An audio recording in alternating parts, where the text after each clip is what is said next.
Hello. Color temperature. No, Colour theory. Color theory. I like color temperature. I'm very into color temperature. That's a thing, but we'll get into that in a little while. I have colors laid out that you also have. Anyway, we are populating a color wheel. This is one of the projects we've produced for you to have a look at. And this has all been populated with writing. You've shown what everything is here. So we're just going to color it in by cross-referencing across from this one to this one.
So the reason that I said it was important that you put all the colours in the right place was because this is how you can figure out colour ratios and schemes. Color schemes. Thank you, evil schemes.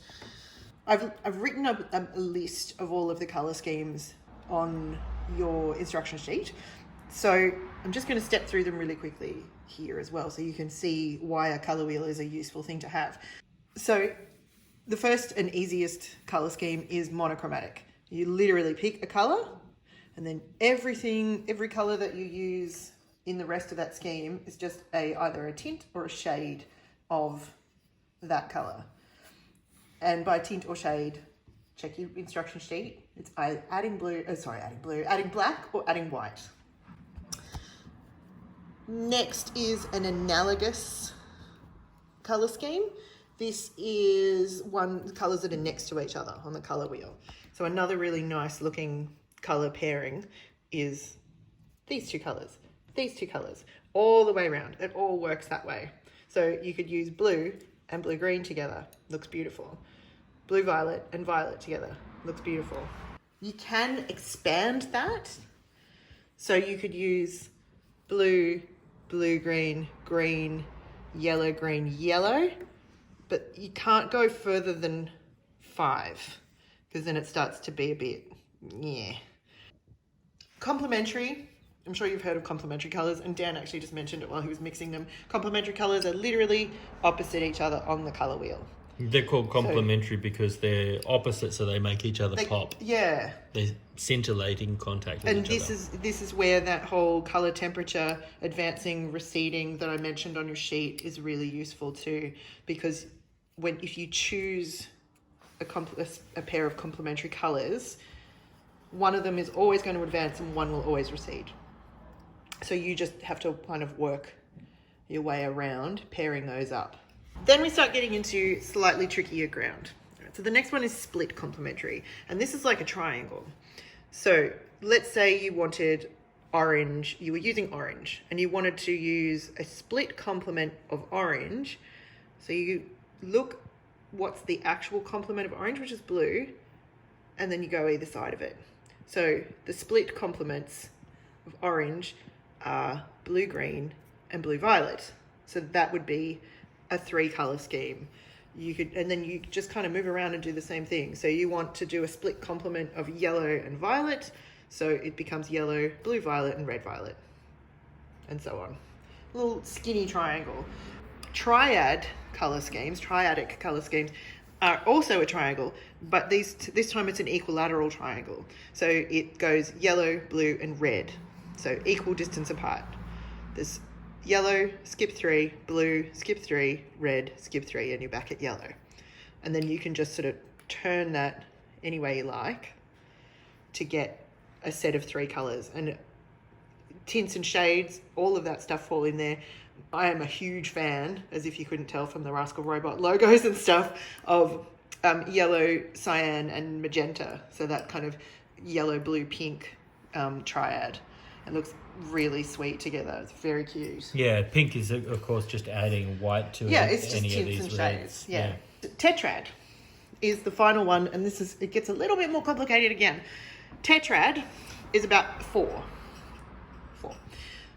So pick your colour to start off with. Let's go with yellow because it's right here at the top. And we're going to draw a square in the middle. So it has to go from here to here to here, to here. So this time you're skipping 2. So yellow, skip 2, red, orange, skip 2, violet, skip 2, blue, green, skip 2, and you're back at yellow. That's one way of doing a tetrad. The other way of doing a tetrad is a rectangle. So you have a short side, so it would be yellow and green, and then you draw it over here and have red and violet. So it's, instead of it being equal, like you go yellow, skip, skip around, this time you'll go yellow, skip, skip, skip, skip, red, violet, skip, blue, violet, skip, skip, skip, skip, yellow. Oh, wait, sorry. I skipped too many. Skip too many. One too many. Yeah. So you go here and you go here. You basically, you're drawing a rectangle. So there to there and there to there. That's why I love my colour wheel.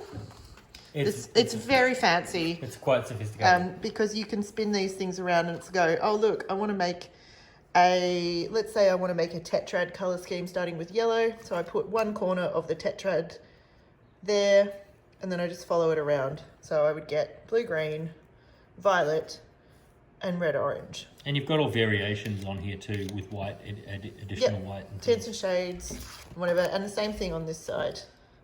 What happens if you add red to blue, violet? You get this colour. Add yellow to violet, you get that delightful poo brown colour. That was the Mars yellow one I was talking about. Yeah. And so it actually takes you through. It's really complicated, but it's really, really useful. I use this every day. And I've had it for probably like 8 or 9 years now.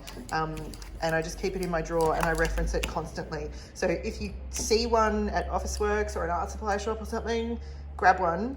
They have little mini baby versions of it too, because they're incredibly useful.